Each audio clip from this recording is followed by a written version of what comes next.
All right, Paula, what's up? Talk to me. You have something coming up, don't you? Yeah, I got a wedding tomorrow that I'm Okay, bet, awesome. So what are we doing today? I know you got pictures. Yeah, I mean, I just found a few online. I mean, but you can do your thing, man. So either this one, the one with the heart. I would assume that would probably be better, but whatever you think. Like I said, trust is in you, brother. Do you like that one? I like that one. This one on the left side, pointed sideburns, and you want to still take this really tight, right? Yeah, you can fade it in. What I'll do, I'm gonna knock down this whole area first, but if you kind of see, the heart is like very, very dark. So I gotta leave some hair for the heart, but I'm gonna actually start with the design first, and then I'm gonna fade into the design. So I'll start with like a 1, just to see how long a 1's gonna leave the hair. But also, she has braids. You don't wanna leave a little fro under the braids, you wanna take it pretty tight. So that's what we're gonna do. So whenever you're doing designs, there's like a list of things that I think are super important. The gradients around the design, right? To make the design kind of pop out. How clean and sharp the lines are. And I would also say how you incorporate the design into the haircut as a whole. So I'm trying to get it really, really close. So you can see kind of behind the ear. So I'll use reference points of like where the ear's at, where this is at, all that type of stuff to kind of tell me where I need to put it at. So the heart is gonna go about right here. So it's a small line or a thin line that curves up and then it gets wider as it goes on. And then it goes straight into the heart. I'll literally just break the design down piece by piece. I was never the best, and still, I mean, I could be a lot better, right? We can all be better. I'll literally go line by line, try to duplicate it the best I can. And with hearts, we're looking for symmetry. So you want the middle of the heart to be right with that point. And I'm just using the corner of the blade to sketch this out. And I just need a rough sketch. I don't need to look perfect now. I just need a rough sketch of this.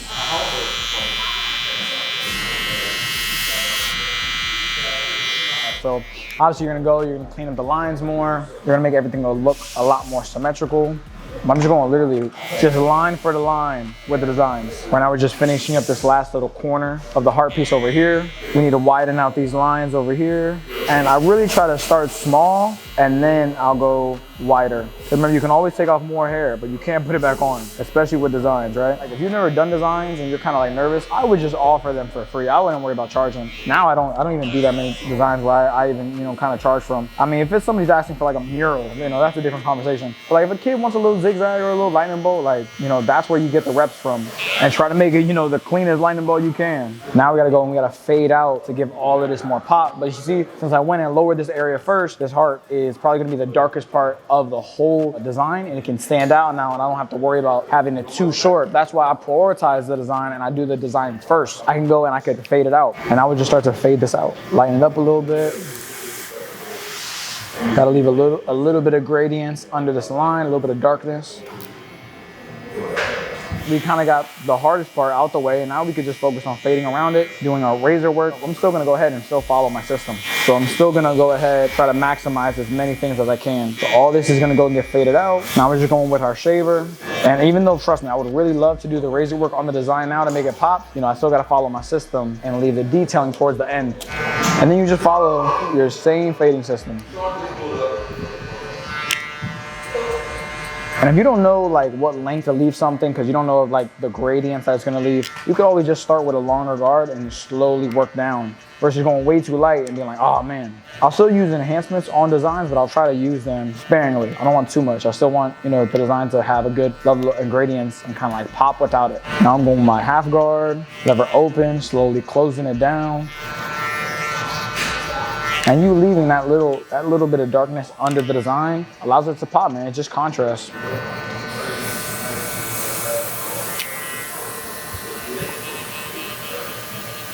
Now the rest of this we can just kind of run through. Simple skin fade on this side, but we still need to use some hair right here because she wants to see that curve.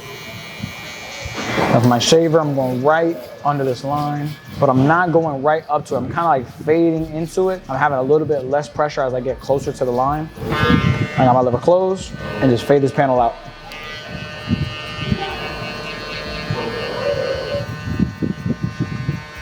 Now with this one guard, we're going really, really close to the braids just to try to get as close as possible. You can see it's a little bit tough because of how her braids is and how this guard is. So what I think we're gonna do, we're gonna use the JRLs that have a bit of a longer blade. Let's see, I might just go with the JRL with the open blade. I'm gonna try this guard because it's a little bit tighter than that one and see if we can still have it tight.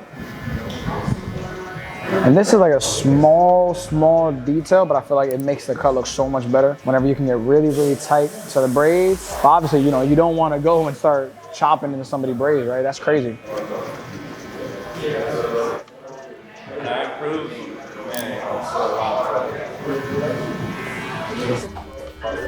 Tomb 45, indestructible clay, man. What can I say about it? It's by barbers for barbers. A little bit goes a long way. What I mean by that is you only need about a dime size worth, all right, to put in your client's hair. And what's it gonna give it? It's gonna give it a strong, firm hold without the shininess, all right? So if you're one of those people that don't like too much shine, but like a firm hold, and more importantly, you like a product that doesn't drip down to your face if you start sweating, indestructible clay, top pomade in the market.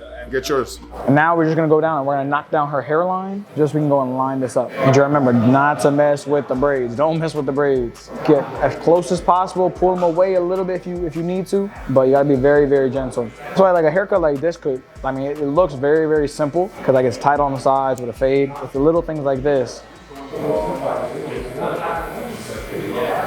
Right, like with her hairline, majority of the hairline is actually like the hair is falling away from the hairline.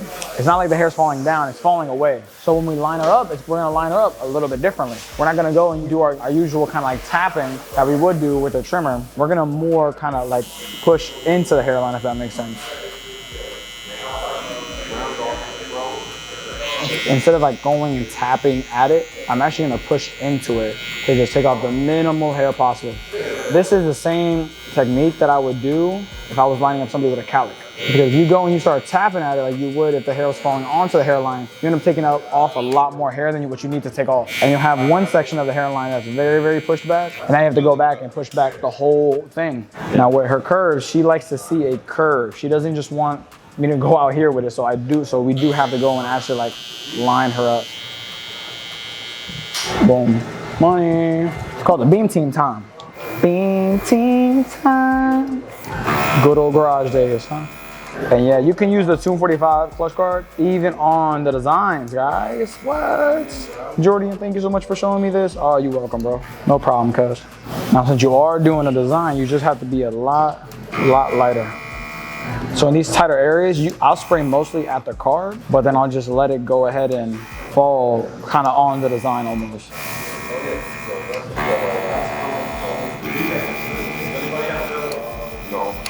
Boom, load up the Tomb 45 razor. Tomb 45 razor.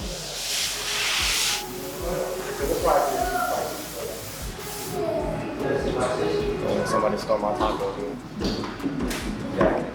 Now with the razor, especially on tight, really tight designs like this, you have to just go with the corners for like everything. Like only on like lines like this can you really use the whole blade, or at least more of the blade. But like areas like this is all just like literally the corner of the blade. A big piece of advice I can give for designs is to hit both sides of the line. So don't just hit that top line, hit that bottom line as well.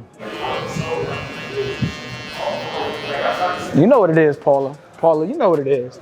Come on, Paula. Paula, talk to me nice. Come on. I do this every day. Nice, right? You showed me the picture, I did the picture. Copy and paste in real life. Might look a little bit better. I mean, looks nice. There we go.